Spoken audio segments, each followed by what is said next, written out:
नमस्कार मित्रांनो, ठरलं तर मग या मालिकेच्या आजच्या भागात आता सुमन नागराजचा पाठलाग करत जेव्हा आता गोडाऊन मध्ये शिरणार आहे आणि जेव्हा तिला सत्य समजते त्याच वेळेला ती सायलीला फोन करून एक मोठा सत्याचा उलगडा सायली जवळ आता सायली सुमनला वाचवायला जात असताना दोघेही नागराजच्या कचाट्यामध्ये सापडतात आणि आता नागराजच्या कचाट्यात सापडल्यानंतर तर दोघींनाही संपवण्याचा निर्णय जेव्हा आता क्रूर नागराज घेणार आहे तेव्हा अर्जुन आणि सायली हे दोघ जणही एकमेकांना काही न सांगता एकदम वेगळे आहेत. म्हणजे सायली अर्जुनला न कळवता या आगीत उडी मारायला निघाली, परंतु अर्जुन हा सायलीसाठी नेहमीच कोणतीही लढाईत लढायला तयार आहे आणि त्याचमुळे अर्जुन आता कशा प्रकारे नागराजपर्यंत पोहोचणार आणि पोलिसांच्या ताब्यात कशा प्रकारे नागराजला देऊन तो नागराजला बेड्या ठोकायला लावणार आणि सायली आता कशा प्रकारे वाचेल की नागराजचा शेवट कसा होणार, हे सगळे आपल्याला आजच्या या थरारक भागात पाहायला मिळेल.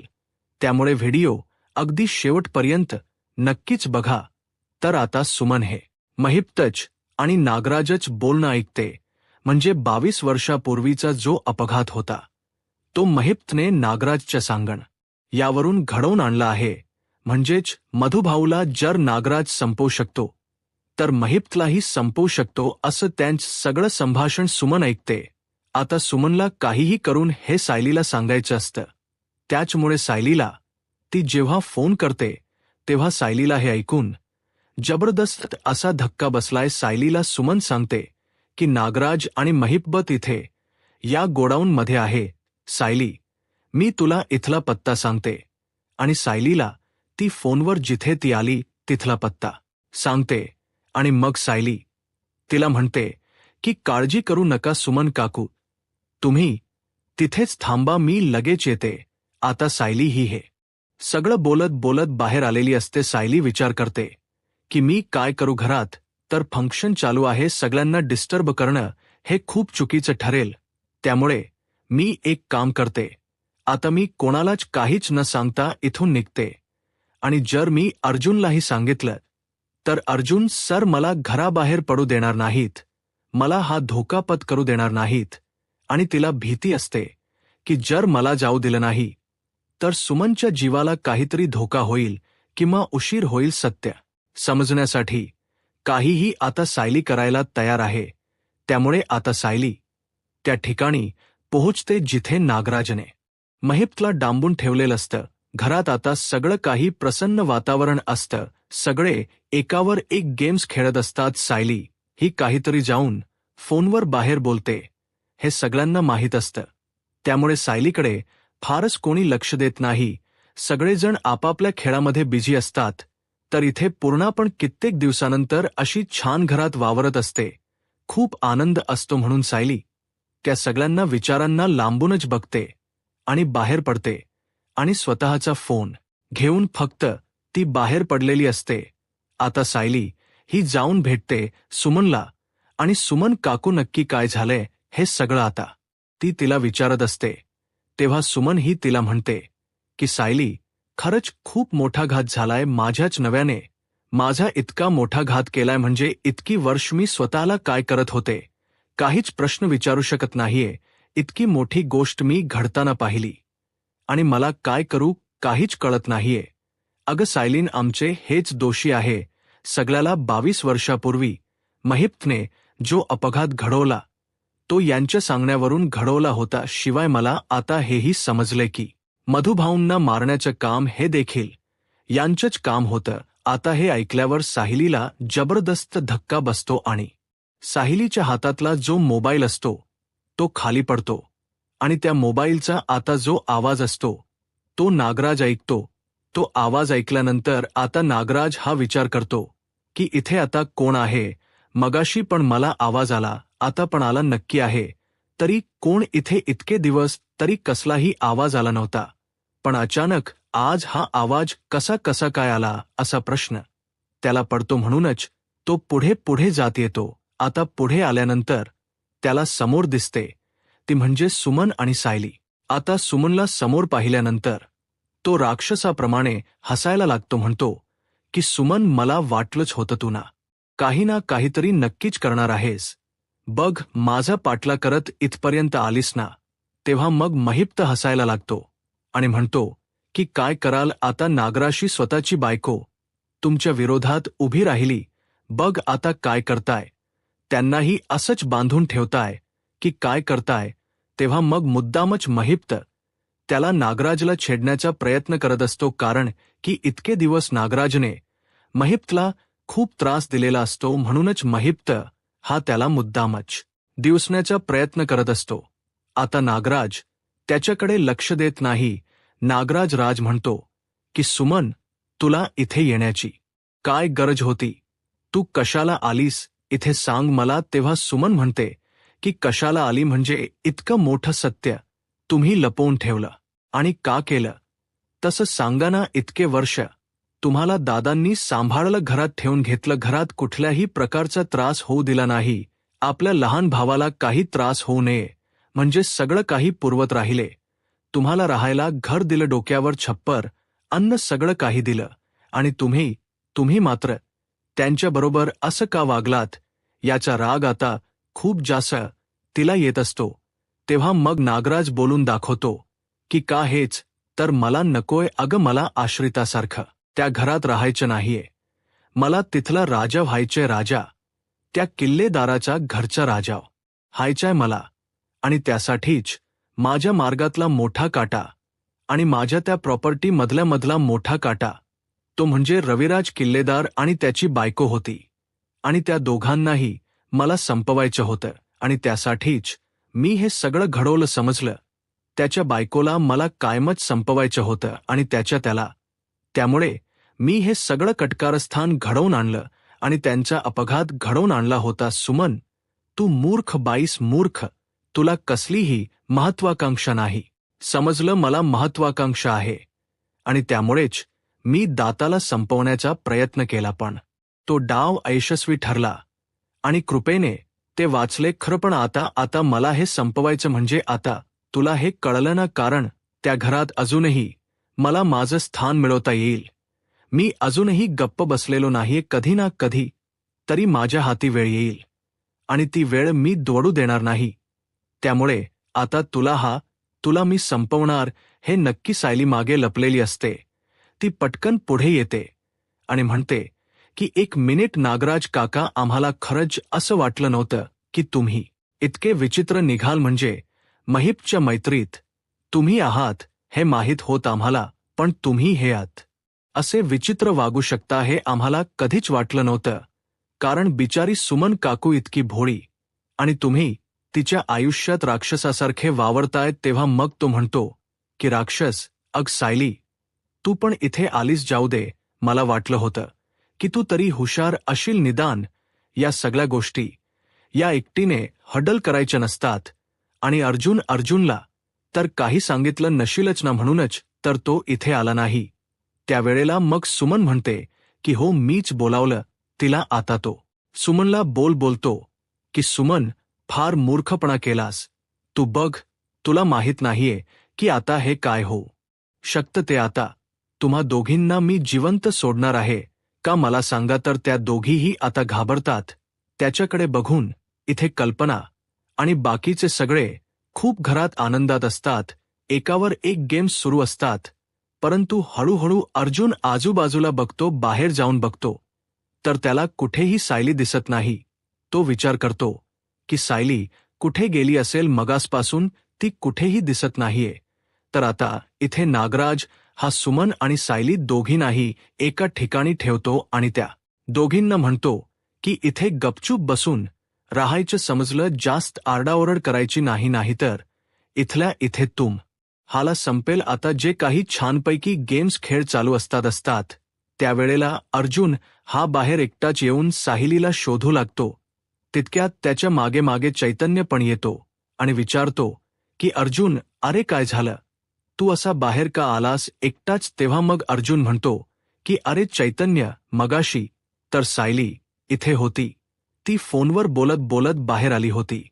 मग ती अचानक कुठे गेली मला काहीच माहीत नाहीये. कुठे गेली असेल सायली? तेव्हा आता चैतन्य त्याला म्हणायला लागतो की अरे असेल इथेच कुठे आतमध्ये असेल, तू बाहेर कुठे शोधतोयस काहीतरी तुमच्या रूममध्ये वगैरे असेल बघ. तेव्हा मग अर्जुन म्हणतो की नाही रूममध्ये पण नाहीये, मी तिला शोधून आलो, मलाच कळत नाही की सायली कुठे गेली असेल. तिला ना मगाशी सुमन काकूचा फोन येत होता, त्यामुळे ती जरा डिस्टर्ब होती. तेव्हा मग चैतन्य म्हणतो की मला सांग अर्जुन, तुझ्यामध्ये आणि साहिली वहिनीमध्ये काहीतरी वाद होते का? तुम्ही दोघं मगाशी भांडला होतात ना असं वाटत होतं मला. मग नक्की ती तिथेच कुठेतरी गेली असेल तर कदाचित असंच काहीतरी असेल. तेव्हा अर्जुन म्हणतो की हे बघ, मग वाद झाले तरी सायली इथून एकटी कुठेही जाणार नाहीये, मला काहीच कळत नाहीये, पण हे नक्की प्रकरण गंभीर आहे. आता अर्जुन विचार करतो की मी एक काम करतो, मी सायलीला कॉल ट्राय करतो. आता सायलीची चिंता वाटू लागल्याने तो तिला फोन ट्राय करू लागतो, परंतु सायलीचा फोनही लागत नसतो. आता अर्जुन आणखी घाबरतो आणि त्याच्या डोळ्यात पाणी येऊ लागतं. तो म्हणतो की कुठे गेली असेल सायली, कारण त्याच्या लक्षात असतं की सुमन काकू तर घरी आली नाही, त्यामुळे सायली ही तिला फोन करत होती आणि सायली कदाचित सुमन काकू कुठल्या तरी संकटात सापडली असेल म्हणूनच तर गेली नसेल ना. पण सायली असं का वागली तिने मला सांगायला तरी हवं होतं ना. आता जर तिला काही झालं तर काय करणार आहे मी त्यानंतर. मग आता अर्जुन हा ठरवतो की काही झालं तरी सायलीपर्यंत पोहोचायचं. सायलीचा फोन लागत नसतो, परंतु अर्जुन हा पोलिसांची मदत घेतो आणि सायलीच नंबरच लोकेशन तो ट्रेस करत असतो. त्याचप्रमाणे सायलीला शेवटचा कॉल कोणाचा झाला होता तर तो सुमनचा हे आता अर्जुनच्या लक्षात येतं आणि जो नंबर ट्रेस केलाय त्या नंबरवरच त्याच ठिकाणी लोकेशनवर अर्जुन आता पोहोचण्याचा प्रयत्न करू लागतो. आणि अर्जुनला आता घरी विचारतात की काय झाले, अर्जुन काय प्रॉब्लेम आहे, परंतु अर्जुन कोणालाही घरी काही सांगत नाही. तो म्हणतो की जरा मी जाऊन येतो आणि तो तिथून निघतो. तर इथे आता त्याला हे माहीत पडलेलं नसतं की नक्की तो म्हणजे सायली कुठे गेली, पण त्या लोकेशनवर तो पोहोचण्याचा प्रयत्न करत असतो. आता नागराज इथे सुमन आणि सायली दोघींवरही ओरडत असतो आणि म्हणतो की तुम्हाला दीडशणापणा करायला कोणी सांगितला होता सायली? आता लक्षात ठेव, कोणीही तुला वाचवणार नाही. सायली ही अगदी निर्भीडपणे म्हणते की नागराज काका, तुम्ही हे सगळं केलं ना, तुमचे सगळे काळे धंदे आता समोर येणार आहेत, समजलं? तुम्ही माहीत ना इथे लपवून ठेवल्या मधुभाऊंवर तुम्हीच हल्ला केलाय, बरोबर ना? तेव्हा नागराज आता क्रूरपणे तिला म्हणतो की सायली, तू इथे एकटीने येऊन फार मोठी चूक केलीस. आता तुला आणि महिप्तला या दोघांनाही मी एकाच वेळी संपून टाकेल.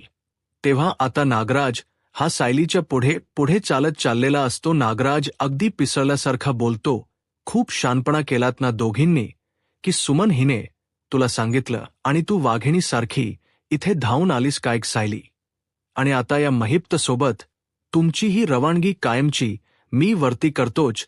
तेव्हा सुमन म्हणते की सोडा, आम्ही कोणाला काही सांगणार नाही. सायली आता हिमतीने म्हणत असते की काका, तुम्ही कितीही प्रयत्न केलात तरीही ना पाप लपतं नाही. अर्जुन सर येतच असतील, ते तर तुम्हाला सोडणार नाहीत. नागराज आता हसतो आणि म्हणतो की कुठे आहे? अगं त्याला पत्ता तरी असेल का की तू कुठे आहेस ते? तू तर त्याला न सांगता आलीयस ना, आता तू परत जाणारच नाहीस तर त्याला सांगणार तरी कोण? आणि म्हणूनच आता सायली आणि सुमनवर एका धार शस्त्राने वार करण्यासाठी नागराज हा पुढे चालत आलेला असतो आणि नागराज हा त्याच्यावर हल्ला करण्यासाठी पुढे सरसावतो. तेवढ्यातच जो गोडाऊनचा दरवाजा असतो, मुख्य दरवाजा जुळात खाली आदळतो आणि तेवढ्यातच अर्जुनची एंट्री होते. आता नागराज त्या आवाजाने खूपच घाबरतो आणि दसकतो की नेमकं इथे आल तरी कोण? तेवढ्यातच इथे आता अर्जुनने एंट्री केलेली असते. अर्जुनने अगदी एंट्री केल्याबरोबर त्याला हे सगळं दिसतं. तेव्हा त्याला धक्काच बसतो, कारण की एका बाजूला महिप्त आहे आणि दुसऱ्या बाजूला सुमन आणि सायली घाबरलेल्या आणि नागराजच्या हातामध्ये शस्त्र आता हे पाहिल्यावर सायलीला पाहिल्यावर अर्जुनच्या जीवात जीव तर येतो. तो म्हणतो, नागराज काका, मी वाचवणार माझ्या सायलीला. तिने जरी सांगितलं नाही तरीही सायली सुभेदारच्या केसालाही धक्का लागला ना, तर परिणामांचा त्या विचारही तुम्ही स्वप्नातही केला नसेल, समजलं अस आता नागराजला. तो बोलतो. नागराज घाबरतो, पण सायली आता आनंदाने डोळ्यात पाणी आणून अर्जुन सर असा आवाज देते. आता नागराज तिथे घाबरू लागतो, थरथरत असतो की अर्जुन तू इथे कसा आलास. तेव्हा अर्जुन हा रागाने नागराजकडे बघतो आणि म्हणतो की माझ्या बायकोचा पाठलाग करायला मला कोणाच्या लोकेशनची गरज नाही. तुमचीच भीती मला इथपर्यंत घेऊन आली. आणि सुमन काकू, तुम्ही सायलीला फोन केलात ते बरं झालं, पण तिला इथे एकटीला बोलावून तुम्ही खूप मोठी जोखीम पत्करलीत. आता अर्जुन नागराजला जोरात धक्का देत त्याला म्हणतो की काय चाललंय.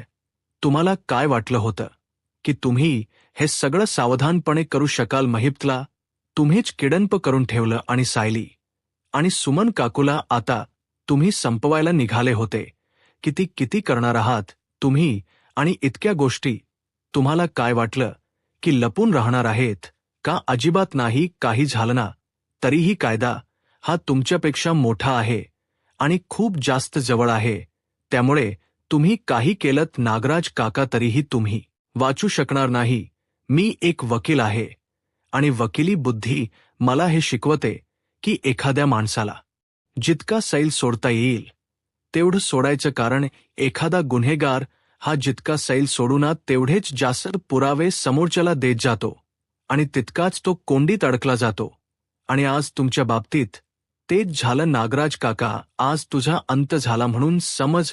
तुमची उलटी गिनती आता सुरू झालेली आहे. म्हणूनच तो पटकन आता सुमन आणि सायली या दोघींनाही एका बाजूला करतो, कारण की नागराजने त्यांच्यावर काहीही वार करू नये किंवा त्यांच्यावर हल्ला करू नये. अर्जुन आता याच वेळेला अर्जुनने त्याला रंगे हात पकडलेलं असतं. सायली अर्जुनला तिथेच सांगते की अर्जुन सर, 22 वर्षापूर्वी महिपच्या साथीने अपघात घडवणारी व्यक्ती ती म्हणजे नागराज काका. आपल्याला हॉस्पिटलमध्ये जो व्यक्ती सामानाच्या मागे लपून असतात, नागराज काका इकडे तिकडे शोधतात आणि मागे वळून पुन्हा एकदा आतमध्ये जाणार. परंतु त्याचवेळी त्यांचा लक्ष सुमन काकूंवर पडतो. नागराज काका पाहतात तर तिथे सुमन काकू लपलेले असतात. नागराज काका मोठ्यानेच म्हणतात, सुमन तू. परंतु सुमन काकू नागराज काकांच्या हाती न लागता तिथून पळ करण्याचा प्रयत्न करतात. सुमन काकू स्वतःचा जीव वाचवण्यासाठी जीवाच्या आकांताने पळत असतात, परंतु त्याचवेळी त्यांच्या साडीत पाय अडकळतो आणि त्या वाटेतच पडतात. आता नागराज काका तिथपर्यंत पोहोचलेले असतात. नागराज काका सुमन काकूंचा हात पकडतात, परंतु सुमन काकू त्यांच्या हाताला चावा घेतात आणि तिथून पुन्हा एकदा पळ काढण्याचा प्रयत्न करतात. नागराज काका हसत असतात आणि पुन्हा एकदा सुमन काकूंच्या मागावर असतात. आता सुमन काकू कशाबशा नागराज काकांच्या हातून सुटलेल्या असतात आणि काही गाड्यांच्या मागे येऊन त्या लपतात. आता नागराज काका त्यांना पुढे शोधण्यासाठी जातात. सुमन काकूंच्या लक्षात येतं की नागराज काका इथून पुढे गेलेत आणि म्हणूनच त्याचवेळी त्या संधीचा फायदा घेत आता सुमन काकू सायलीला फोन करण्याचा प्रयत्न करतात. सायलीला सुमन काकूंचा फोन येतात. सायली घाईघाईने सुमन काकूंचा फोन उचलते आणि विचारते, सुमन काकू तुम्ही कुठे आहात. सुमन काकू घाबरलेले असतात तर सायलीला म्हणतात, सायली मी काय सांगते ते प्लीज नीट ऐकून घे. सायली म्हणते, काय झाले. सुमन काकू म्हणतात, मी आत्ताच. आता सुमन काकू पुढे काही सांगणार, परंतु तोपर्यंत नागराज काका त्यांच्यापर्यंत पोहोचलेले असतात. नागराज काका सुमन काकूंच तोंड बंद करतात. सुमन काकू स्वतःला सोडवण्याचा प्रयत्न करतात आणि हा सगळा आवाज सायलीला जात असतो. सायली म्हणते, सुमन काकू बोलाना. परंतु त्यावेळी नागराज काका सुमन काकूंचा मोबाईल घेतात आणि बंद करतात. सायली पुन्हा एकदा सुमन काकूंना फोन करण्याचा प्रयत्न करते, परंतु सुमन काकूंचा फोन मात्र बंद येतो. तो इकडे नागराज काका सुमन काकूंना पकडतात. सुमन काकू नागराज काकांना म्हणतात, प्लीज मला सोडवा, प्लीज मला इथून जाऊ द्या. परंतु नागराज काका काही त्यांना सोडत नसतात. तर दुसरीकडे सायली घाबरते आणि म्हणते, सुमन काकू कुठल्या तरी अडचणीत आहेत. नक्कीच काहीतरी खोडल आहे. हे सगळं काही मला विचित्र वाटत आहे. नाही, आत्ताच मला यांच्या घरी जावं लागेल. सायली पाहते तर घरात सर्वजण एकत्र मज्जा मस्ती करत असतात आणि सायली कोणाला काही न सांगता आता किल्लेदारांच्या घरी जाण्यासाठी निघालेली असते. तर दुसरीकडे अर्जुन चैतन्याला म्हणतो, चैतन्य, अरे सायली टेन्शनमध्ये दिसत आहे आणि म्हणूनच मी तुला पाठवलं होतं की सायली नक्की काय टेन्शनमध्ये ते बघ, तिच्या मनातील काय चालू आहे ते सगळं काही काढून घे आणि मला येऊन सांग नक्की काय झालं आहे. पण नाही, तुला तेवढेही जमलं नाही. तू तिथे गेलास आणि मारामारी पिलीस आणि इथे येऊन उभा आहेस. तर चैतन्य म्हणतो, अर्जुन नाही, मी सायली वहिनीला विचारण्याचा प्रयत्न केला पण तिला अगोदरच कळालं की तू मला तिथे पाठवलेस, त्यामुळे ती माझ्याशी काहीच बोलली नाही. अर्जुन म्हणतो, मग जा परत आणि सायलीशी बोल नक्की. तिच्या मनात काय आहे ते सगळं काही जाणून घे. परंतु त्याचवेळी अर्जुन बाहेर पाहतो तर सायली कुठेही दिसत नसते. अर्जुन म्हणतो, सायली तर इथेच होती, मग कुठे गेली असावी. आणि म्हणूनच अर्जुन घराबाहेर येऊन पाहतो तर सायली तिथे नसते. अर्जुन आता आपल्या रूममध्ये जाऊन पाहतो तर तिथेही सायली नसते. तर सायली पोहोचलेली असते किल्लेदारांच्या घरी. सायली किल्लेदारांच्या घरी जाऊन पाहते तर घराला कुलूप असतं. सायली म्हणते, घराला तर लॉक आहे, म्हणजे सुमन काकू अजूनपर्यंत घरी आले नाहीयेत. मग सुमन काकू नक्की कुठे गेले आहेत. सायली पूर्णपणे घाबरून गेलेली असते. ती सुमन काकूंना फोन करण्याचा प्रयत्न करत असते. तर दुसरीकडे अर्जुन विचार करतो की सायली कुठे गेली असावी आणि म्हणूनच अर्जुन सायलीला फोन करायला घेतो. आता अर्जुन सायलीला फोन करण्याचा प्रयत्न करत असतो, परंतु सायलीचा फोन काही लागत नसतो. अर्जुनला खूप टेन्शन आलेलं असतं आणि त्याचवेळी तिथे चैतन्य येतो. चैतन्य अर्जुनला म्हणतो, अर्जुन काय हे घरात सर्वजण असतात कारण इतक या वर्षापूर्वी जो काही गुन्हा गेलाय आणि आतापर्यंतच गुन्हे मधुभाऊंवर हल्ला करण्याचं कामही नागराजनेच केले, हे देखील आता सायलीने अर्जुनला सांगितल्यामुळे नागराजवर तो आणखी एक गुन्हा चार्ज झालेला असतो. नागराज हा आता जेलमध्ये जाणार असतो. सुमनने अगदी हुशारीने या सगळ्या गोष्टींना मॅनेज केलेलं असतं. तर महिपचे गुंड महिप्त नागराज सगळे आता जेलमध्ये जाणार असतात. राहिली ती फक्त प्रिया आणि प्रियाच सत्य अजूनही कोणासमोर उघड झालेलं नाही. नागराज हा पूर्णपणे फसलाय. त्याचा ओव्हर कॉन्फिडन्स हा नडल्यामुळे नागराज अडकला आहे. आता पुढे काय होईल हे पाहायला आत्ताच माझा महाराष्ट्र या यूट्यूब चॅनलला सबस्क्राईब करा. धन्यवाद.